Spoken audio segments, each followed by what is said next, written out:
ఇప్పుడే country delight app ని download చేసుకోండి. Download the country delight app now. ఇంతకీ ఎమ్మెల్యే దానం నాగేంద్ర గారు ఏ పార్టీలో ఉన్నారు? బీఆర్ఎస్ లోనా లేదంటే మీ పార్టీలోనా? 2014 నుంచి 2020 అది కూడా కాంగ్రెస్ పార్టీ రాజకీయ పార్టీ కదా. మాదేదో ట్రస్ట్ పెట్టుకోలేము, మాది స్వచ్ఛంద సంస్థ కాదు. బీఆర్ఎస్ పార్టీ 2014 నుంచి 2023 వరకు ఎల్పీని విలీనం చేసుకున్న మాత్రాన అది చట్టబద్ధం కాదు. దాని మీద కూడా సుప్రీంకోర్టులో చాలా వివాదాలు ఉన్నాయి.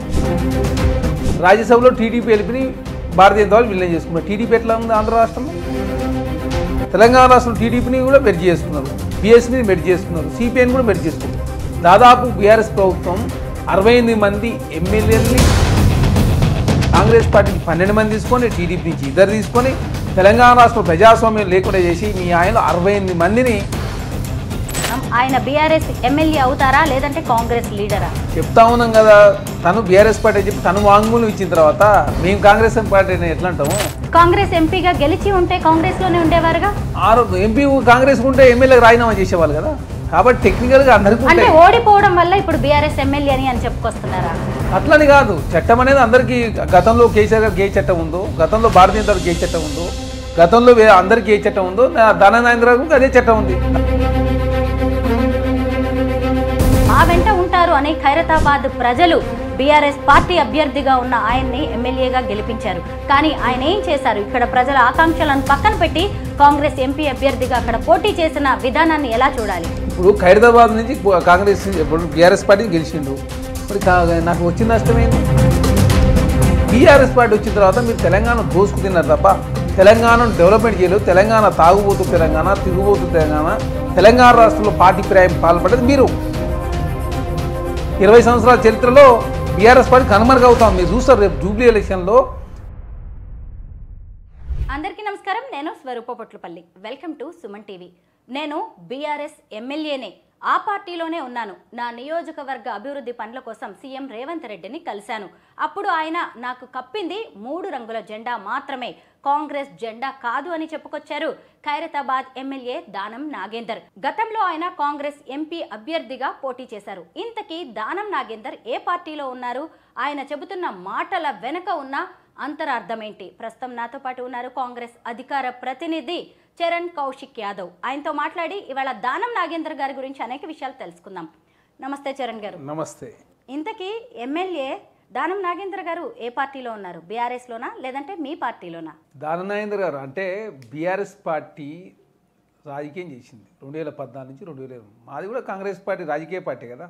మాదేదో ట్రస్ట్ పెట్టుకోలేము, మాది స్వచ్ఛంద సంస్థ కాదు. వాళ్ళ ఆనాడు ఏదైతే రాజకీయం చేసారో కాంగ్రెస్ పార్టీ కూడా అదే రాజకీయం చేస్తూ ఉంది. ఎందుకంటే మీరు చూస్తాం, చెన్నమనేని రమేష్ అనే వ్యక్తి జర్మనీ పౌరసత్వం ఉందని చెప్పేసి ఆ ప్రభుత్వం ఒప్పుకుంది, ఇక్కడ కేంద్ర ప్రభుత్వం ఒప్పుకున్న తర్వాత 15 సంవత్సరాల కాలం పాటు ఎమ్మెల్యే కొనసాగిండు. కోట్లకు వివాదాలు అంత తొందరగా పరిష్కారం కావు కదా. బీఆర్ఎస్ పార్టీ 2014 నుంచి 2023 వరకు ఎల్పీని విలీనం చేసుకున్న మాత్రాన అది చట్టబద్ధం కాదు. దాని మీద కూడా సుప్రీంకోర్టులో చాలా వివాదాలు ఉన్నాయి. అదే కాకుండా మీరు చూస్తూ ఉన్నారు, మరి ఎల్పీని విలీనం చేసుకుంటే రాజ్యసభలో టీడీపీ ఎల్పీని భారతీయ జనతా పార్టీ విలీనం చేసుకున్నారు. టీడీపీ ఎట్లా ఉంది ఆంధ్ర రాష్ట్రంలో? కాంగ్రెస్ పార్టీని అసెంబ్లీలో విలీనం చేసుకున్నారు, సిఎల్పీని. మరి ఇప్పుడు కాంగ్రెస్ పార్టీ తెలంగాణ రాష్ట్రం ఎట్లా అధికారంలోకి వచ్చింది? తెలంగాణ రాష్ట్రంలో టీడీపీని కూడా మెర్జ్ చేసుకున్నారు, బీఎస్పీని మెర్జ్ చేసుకున్నారు, సిపిఐని కూడా మెర్జ్ చేసుకున్నారు. దాదాపు బీఆర్ఎస్ ప్రభుత్వం 68 మంది ఎమ్మెల్యేలని, ఎమ్మెల్సీలని, ఎంపీలని మొత్తం కలిసి 2014 నుంచి 2023 వరకు 68 మందిని జాయిన్ చేసుకున్నారు. వీరు ఫిరాయింపుల గురించి మాట్లాడితే తెలంగాణ సమాజం అరిచిస్తారా? చేసిన తప్పులని వీరే చేసి, చేసిన పాపాలని వీలే చేసి, 1 కాదు 2 కాదు, 1 తప్పు కాదు 2 తప్పులు కాదు. ఎందుకంటే మొదటిసారి 63 గెలిచినప్పుడు కాంగ్రెస్ పార్టీ నుంచి 7 మంది తీసుకున్నారు, టీడీపీ నుంచి దాదాపు 12 మందిని తీసుకున్నారు, తర్వాత ఎమ్మెల్సీ తీసుకున్నారు, వైసీపీ నుంచి 3 ఎమ్మెల్యేలని, అదేవిధంగా 1 ఎంపీని, టీడీపీ నుంచి దాదాపు 12 మంది 1 ఎంపీని, సిపిఐ పార్టీ రవీంద్ర నాయక్ గారిని తీసుకున్నారు, కాంగ్రెస్ పార్టీ సంబంధించి ఎమ్మెల్సీ తీసుకున్నారు. తర్వాత 2018లో 8 మంది ఎమ్మెల్యేలు గెలిస్తే కాంగ్రెస్ పార్టీ నుంచి 12 మంది తీసుకొని, టీడీపీ నుంచి 2 తీసుకొని, తెలంగాణ రాష్ట్రంలో ప్రజాస్వామ్యం లేకుండా చేసి మీ ఆయన 68 మందిని తీసుకొని మీరేదో రాజీనామా చేయించినట్టు, మీరేదో బై ఎలక్షన్ పోయినట్టు కేటీఆర్ గారు, హరీష్ రావు గారు బీఆర్ఎస్ పార్టీ మాట్లాడి తెలంగాణ సమాజం హర్షిస్తారా?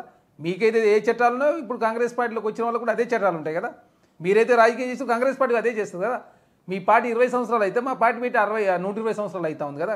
కాంగ్రెస్ పార్టీ దేశంలో ఎన్ని చట్టాలు ఇక్కడ మనం చేసింది? పార్టీ గురించి మాట్లాడట్లేదు, వ్యక్తి గురించి మాట్లాడుతున్నాం. ఆయన బీఆర్ఎస్ ఎమ్మెల్యే అవుతారా లేదంటే కాంగ్రెస్ లీడరా? చెప్తా ఉన్నాం కదా, తను బీఆర్ఎస్ పార్టీ అని చెప్పి తను వాంగ్మూలం ఇచ్చిన తర్వాత మేము కాంగ్రెస్ పార్టీ ఎట్లా అంటాము? కాంగ్రెస్ ఎంపీగా గెలిచి ఉంటే కాంగ్రెస్ లోనే ఉండేవారుగా. ఎంపీ కాంగ్రెస్ ఉంటే ఎమ్మెల్యేకి రాజీనామా చేసేవాళ్ళు కదా. కాబట్టి టెక్నికల్ గా అందరికీ అంటే ఉంటాయి. ఓడిపోవడం వల్ల ఇప్పుడు బీఆర్ఎస్ ఎమ్మెల్యే అని చెప్పుకొస్తున్నారా? అట్లని కాదు, చట్టం అనేది అందరికీ, గతంలో కేసీఆర్ గారికి ఏ చట్టం ఉందో, గతంలో భారతీయ జనతా పార్టీకి ఏ చట్టం ఉందో, గతంలో అందరికీ ఏ చట్టం ఉందో, దానం నాగేంద్రరావుకి అదే చట్టం ఉంది. దానిలో భాగంగా చట్టాన్ని లోపడే అందరూ ఉండాల్సింది. దానం నాగేందర్ అనే ఒక సీనియర్ లీడర్ తమ నియోజకవర్గాన్ని అభివృద్ధి చేస్తారు, లేదంటే మా వెంట ఉంటారు అని ఖైరతాబాద్ ప్రజలు బీఆర్ఎస్ పార్టీ అభ్యర్థిగా ఉన్న ఆయన్ని ఎమ్మెల్యేగా గెలిపించారు. కానీ ఆయన ఏం చేశారు? ఇక్కడ ప్రజల ఆకాంక్షలను పక్కన పెట్టి కాంగ్రెస్ ఎంపీ అభ్యర్థిగా అక్కడ పోటీ చేసిన విధానాన్ని ఎలా చూడాలి? ఇప్పుడు ఖైరతాబాద్ నుంచి కాంగ్రెస్ ఇప్పుడు బీఆర్ఎస్ పార్టీని గెలిచిండు. మరి నాకు వచ్చిన నష్టం ఏంది? తను కాంగ్రెస్ పార్టీకి పోటీ చేసినా కూడా ఖైరతాబాద్ డెవలప్మెంట్ కోసం తను పనిచేసేది. ఆనాడు 10 సంవత్సరాల కాలంలో బీఆర్ఎస్ పార్టీ తెలంగాణ ఏం డెవలప్మెంట్ చేసారు, హైదరాబాద్ని ఏం డెవలప్మెంట్ చేసారు వాళ్ళ వాస్తవం చెప్పాలంటే వాళ్ళు ఏమనంటే ఫ్లేవర్లు చెప్తారు. మీరు హైటెక్ సిటీకి మొదటి వారు కాదు, చివరి వారు కాదు. హైదరాబాద్లో ఫ్లేవర్లు మీరు మొదటి ప్రారంభించింది కాదు. ఆనాడు రాజశేఖర్ గారు, చంద్రబాబు నాయుడు గారు. ఐటీని కావచ్చు, ఔటర్ రింగ్ రోడ్ కావచ్చు, అంతర్జాతీయ విమానాశ్రయం కావచ్చు, ఏదైనా కూడా కాంగ్రెస్ ప్రభుత్వం చేసింది కదా. బీఆర్ఎస్ పార్టీ వచ్చిన తర్వాత మీరు తెలంగాణ దోసుకు తిన్నారు తప్ప తెలంగాణను డెవలప్మెంట్ చేయలేదు. తెలంగాణ తాగుబోతులు తెలంగాణ, తిరుగుబోతులు తెలంగాణ రాష్ట్రంలో పార్టీ పాల్పడేది మీరు. ఒక రేషన్ కార్డులు ఇవ్వని వాళ్ళు, మీరు సన్నబియ్యం అయిన వాళ్ళు, రుణమాఫీ చేయని వాళ్ళు, ఒకటి కాదు రెండు కాదు. హైదరాబాద్లో అద్భుతంగా కాంగ్రెస్ ప్రభుత్వం వచ్చిందా మీరు చూస్తూ ఉన్నాం. 1,20,000 కోట్ల రూపాయలు కేంద్ర ప్రభుత్వాన్ని రాష్ట్ర ప్రభుత్వం రిక్వెస్ట్ చేసిన మూసి పునర్జీవింపే చేసే కార్యక్రమం కావచ్చు, హైడ్రా కావచ్చు, అదే ఔటర్ రింగ్ రోడ్ రింగ్ కావచ్చు, రైల్వే రింగ్ కావచ్చు, త్రిబులార్ కావచ్చు, డ్రై పోర్ట్ కావచ్చు, అదే కాకుండా అమరావతికి సంబంధించి హైదరాబాద్కు సంబంధించి 2 రాజధానులు కలిపే అదేవిధంగా రోడ్డు కావచ్చు, ఒకటి కాదు రెండు కాదు. మీరు చూస్తాం కాంగ్రెస్ ప్రభుత్వం అధికారంలోకి వచ్చిన తర్వాత మీరు దేని మీద చర్చ చేద్దాం, విద్య, వైద్యం, సేద్యం, లేదు దేవాలయాల మీద చర్చ చేద్దామా, లేకపోతే ఐటీ మీద చర్చ చేద్దామా? ఐటీ మాయంలో 13% ఐటీ ఎక్స్పోర్ట్ పోయినాయి కదా. మీరేందైనా మసిబూసి మరడికాయ చేశారు. అందుకే బీఆర్ఎస్ పార్టీ తెలంగాణ రాష్ట్రంలో గ్రేటర్ హైదరాబాద్ ఎక్కువ అత్యధిక సీట్లు గెలిచినప్పుడు కూడా కంటోన్మెంట్లో బీఆర్ఎస్ పార్టీ బై ఎలక్షన్ జరిగితే వాళ్ళ సిట్టింగ్ స్థానం కోల్పోయి థర్డ్ పోయిన పరిస్థితి. సికింద్రాబాద్ పార్లమెంట్ థర్డ్ వేరు, చేవెళ్ల పార్లమెంట్ థర్డ్ వేరు, మల్కాయి పార్లమెంట్ థర్డ్ వేరు. రేపు జూబ్లీస్లో కూడా బీఆర్ఎస్ పార్టీ ఓడిపోతూ ఉంది. సెకండ్ వాళ్ళు ఉంటారు, భారతీయ జనతా పార్టీ థర్డ్ ఉంటారు, కాంగ్రెస్ పార్టీ గెలవబోతూ ఉంది. దానికి ఇప్పుడు ఏదో తెలంగాణ రాష్ట్రంలో ఎలక్షన్లు వస్తే ఇక బీఆర్ఎస్ పార్టీ గెలుస్తున్నట్టు దాని కొత్త డ్రామా అల్లే ప్రయత్నం బీఆర్ఎస్ పార్టీ చేసింది. ఎందుకంటే కల్వకుంట్ల కుటుంబంలో ఈ తగాదాలన్నీ కూడా డైవర్ట్ చేయడం కోసం మాత్రమే ఈ పార్టీ ఫిరాయింపుల అంశాన్ని ప్రతిసారి సుప్రీంకోర్టులో కేసులు వేసుడు, దాని ఏదో జరిగినట్టు వేగవంతం అయినట్టు. నమస్తే తెలంగాణ టీ న్యూస్ను 23 యూట్యూబ్ ఛానల్ ఏర్పాటు చేసుకున్న కేటీఆర్ గారు ప్రతిసారి రాద్ధాంతం చేసే ప్రయత్నం. ఎందుకంటే చాలా స్పష్టంగా కల్వకుంట్ల కవిత గారు చెప్పారు, యూట్యూబ్ ఛానళ్ళన్నీ కూడా రామారావు గారు చూసుకుంటారు, శాటిలైట్ ఛానళ్ళని కూడా హరీష్ రావు గారు చూసుకుంటారు చాలా స్పష్టంగా. అదే కాకుండా కాళేశ్వరంలో సంతోష్రావు గారు కావచ్చు, హరీష్ రావు అవినీతి పాల్పడని చెప్పారు. గ్రీన్ ఇండియాలో సంతోష్రావు గారు అవినీతి పాల్పడని చెప్పారు. అదే కాకుండా ఇసుక మాఫియా సంతోష్రావు గారు చేసిరని చెప్పి వారే చెప్పారు. ఫోన్ ట్యాపింగ్ శ్రవణ్ రావు కావచ్చు, సంతోష్రావు గారు కావచ్చు, హరీష్ రావు గారు చేసి చాలా స్పష్టంగా కల్వకుంట్ల కవిత గారు చెప్పారు కదా. ఆ ప్రశ్నల సమాధానం చెప్పలేక ప్రతిసారి ఏదో పార్టీ ప్రాయంబులు వీళ్ళేదో కాంగ్రెస్ ప్రభుత్వం చేస్తున్నట్టు, వాళ్ళు ఏదో చేయనట్టు 68 మందిని జాయిన్ చేసుకున్నప్పుడు పార్టీ ఫిరాయింపుల గురించి ఆనాడు మాట్లాడుకున్న, ఆనాడు ప్రజాస్వామ్యం కావచ్చు, రాజ్యాంగం గుర్తురాలే.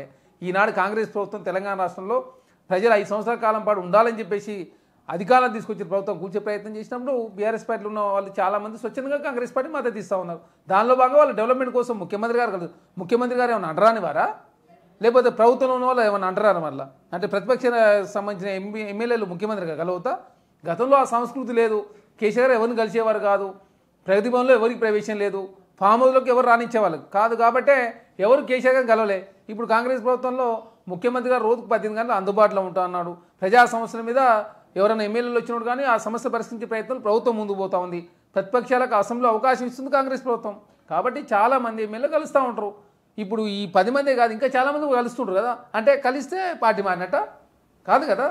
స్పీకర్ గడ్డం ప్రసాద్ గారు 10 మంది ఎమ్మెల్యేలకి నోటీసులు ఇస్తే 8 మంది రిప్లై ఇచ్చారు, 2 మాత్రం ఇవ్వలేదు. కడియం శ్రీహరి గారు ఒకరు, దానం నాగేందర్ గారు ఒకరు. పైకి నేను బీఆర్ఎస్ ఎమ్మెల్యేనే అని చెబుతున్న దానం నాగేందర్ గారు ఇంకేమైనా ఆలోచిస్తున్నారా? ఇక్కడ ఏం ఆలోచించలేదు. బీఆర్ఎస్ పార్టీలో ఎవరు ఉండరు, బీఆర్ఎస్ పార్టీలో ఎవరు ఉండరు. ఉన్న 27 మంది కూడా బీఆర్ఎస్ పార్టీలో ఉండరు అనేది చాలా స్పష్టం. ఎందుకంటే బీఆర్ఎస్ పార్టీ రోజు రోజు బలహీన పడుతూ ఉంది. కరీంనగర్ గ్రాడ్యుయేట్ టీచర్ ఎలక్షన్లో పోటీ చేయలేని పరిస్థితి. కంటోన్మెంట్లో థర్డ్. తెలంగాణ రాష్ట్రంలో బీఆర్ఎస్ పార్టీ 2002లో పెడితే 2004లో 5 ఎంపీలు, 2009లో 2, 2014లో 11 మంది, 2019కి వస్తారు 9 మంది. ఈరోజు గుండు 0. 7 స్థానాల్లో థర్డ్, 2 స్థానాలు మాత్రమే సెకండ్ వచ్చి ఖమ్మం, మహిబాద్ మాత్రమే. 37% ఉన్న ఓటు బ్యాంక్ 27% పరిమితమైంది. కాబట్టి బీఆర్ఎస్ పార్టీ పతనం అవుతా ఉంది కదా. అదే కాకుండా మెదక్ పార్లమెంట్ ఏనాడు కూడా బీఆర్ఎస్ పార్టీ ఓడిపోలే. మెదక్ పార్లమెంట్లో సిద్దిపేట ఉంది, గజ్వేల్ ఉంది, దుబ్బాక ఉంది. అదే కాకుండా ఆ పార్లమెంట్ మెదక్ పార్లమెంట్ ఓడిపోయిన పరిస్థితి మనం చూసినాం. అదే కాకుండా గ్రాడ్యుయేట్ టీచర్స్ ఎలక్షన్లో, ఎందుకంటే గ్రాడ్యుయేట్ టీచర్స్ ఎలక్షన్లో పోటీ చేయలేదు. ఎందుకంటే అల్లా సిరిసిల్ల ఉంది, సిద్దిపేట ఉంది, గజ్వేల్ ఉంది, కలగుండ్లకు అయితే ప్రాతినిధ్యం గతంలో నిజామాబాద్ ఉంది. అయినా బీఆర్ఎస్ పార్టీ పోటీ చేయలే. భారతీయ జనతా పార్టీ లోపాయకారిక ఒప్పందం అనేది తెలంగాణ సమాజానికి అర్థమైంది. కాబట్టి మొన్న ఎంపీ ఎలక్షన్లో భారతీయ జనతా పార్టీ 4 ఉన్న ఎంపీలు 8 మంది అయిన పరిస్థితి. దానికి కారణం ఎవరు? బీఆర్ఎస్ పార్టీ గుండు గుత్తగా భారతీయ జనతా పార్టీకి అమ్ముడుపోయిన మాట వాస్తవం. కాబట్టి తెలంగాణ సమాజంతో గమనిస్తూ ఉన్నారు. కాంగ్రెస్ పార్టీ అధికారంలోకి వచ్చిన తర్వాత తెలంగాణ రాష్ట్రంలో ఎక్కడ కూడా ఖర్చులు తక్కువ చేసుకుని ఆదాయ మార్గాలు పెంచుకుంటూ ప్రజలకు ఇచ్చిన హామీ నెరవేర్చే ప్రయత్నంలో రేవంత్ రెడ్డి గారి సర్కారు కృషి చేస్తుందని చెప్పి తెలంగాణ సమాజం అయితే అర్థం చేసుకున్నారు. దానిలో భాగంగా కాంగ్రెస్ ప్రభుత్వం కూర్చే ప్రయత్నం చేసినప్పుడు బీఆర్ఎస్ పార్టీలోని ఎమ్మెల్యే స్వచ్ఛందంగా కాంగ్రెస్ పార్టీకి మద్దతు ఇస్తామని చెప్పినప్పుడు కాంగ్రెస్ పార్టీగా మేము మద్దతు తీసుకున్నాం. మాదేదో స్వచ్ఛంద సంస్థ కాదు, మాదే మఠం కాదు, మాది కూడా కాంగ్రెస్ పార్టీ కదా. గతంలో కేసీఆర్ గారు ఇతనే మాట్లాడాడు, మాది పత్తు రాజకీయ పార్టీ, మాది కూడా పత్తు రాజకీయ పార్టీ. అందుకే 120 సంవత్సరాల చరిత్ర కాంగ్రెస్కు ఉంది. 20 సంవత్సరాల చరిత్రలో బీఆర్ఎస్ పార్టీ కనుమరుగవుతాం. మీరు చూస్తారు రేపు జూబ్లీ ఎలక్షన్లో బీఆర్ఎస్ పార్టీ సిట్టింగ్ స్థానం కాంగ్రెస్ పార్టీ గెలవబోతా ఉంది. ఆ లిస్టులో దానం నాగేందర్ గారి పేరు కూడా వినిపించింది కాంగ్రెస్ అభ్యర్థిగా.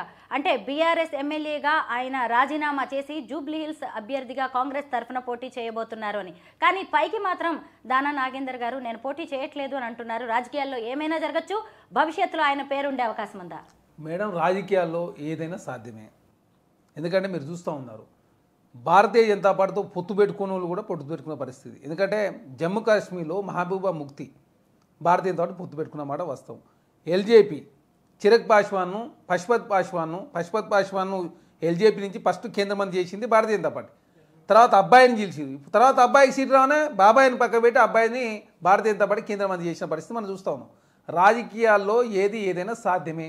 అది జూబ్లీసా, ఖైరతాబాదా, తెలంగాణ రాష్ట్రంలో పార్టీ ఫిరాయింపులకు సంబంధించి ఎలాంటి సుప్రీంకోర్టులో తేలేది లేదు.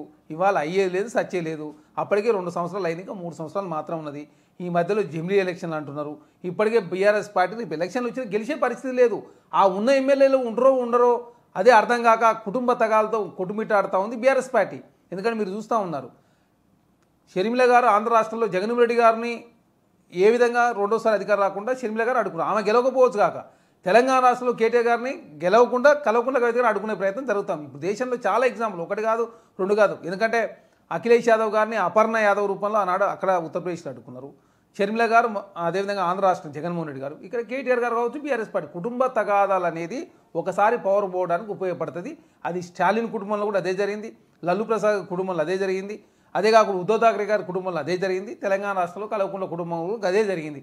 కాబట్టి బీఆర్ఎస్ పార్టీ భవిష్యత్తు అనేది చాలా ప్రశ్నార్థకం ఉంది. కాబట్టి ఆ పార్టీలో ఎవరుండరో అర్థం కాక కల్వకుంట్లకు అయితే ప్రశ్న సమాధానం చెప్పలేక, అదే మా తల్లిని ఇప్పుడు తండ్రి ఏమో బిడ్డకు సమాధానం చెప్పే పరిస్థితున్నాడు, అన్నేమో చెల్లెకి సమాధానం చెప్పే పరిస్థితిలో ఉంటే బీఆర్ఎస్ పార్టీ, ఇంకా ఆ బీఆర్ఎస్ పార్టీలో ఎవరుంటారు? ఉన్నోళ్ళే వస్తాను రెడీగా ఉన్నారు కాంగ్రెస్ పార్టీకి. అయినా కాంగ్రెస్ పార్టీ ఆచితూచి వ్యవహరిస్తూ ఉంది.